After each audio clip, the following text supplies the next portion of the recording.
Hi everyone, welcome back to our channel. Today we will be taking a look at the merge option under the edit tab of the surface panel. The merge feature can be used to merge two or more surfaces which have the same boundary interface. This is useful in cases where the split option splits the surface into many smaller surfaces, which adds challenges while blocking. In the scenario we have considered here, the blade surface has been split into four surfaces.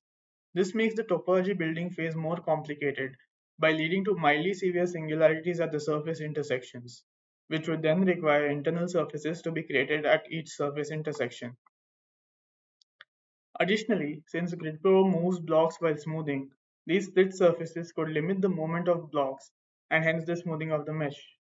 In this case, it is easier and better to create a topology on a merged surface, grouping the surfaces. In order to merge these surfaces into a single surface, we need to group them into a surface group. Select any surface group, say S1, and select the Add Subtract Surfaces Individually option.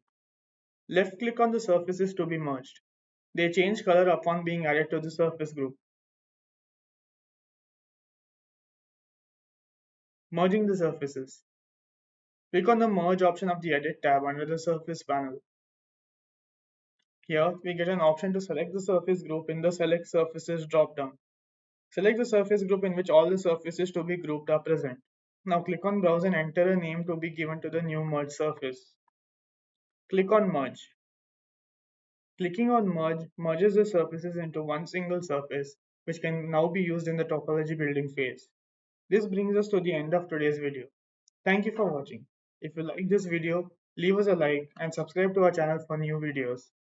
If you have any questions or comments, feel free to leave it down below.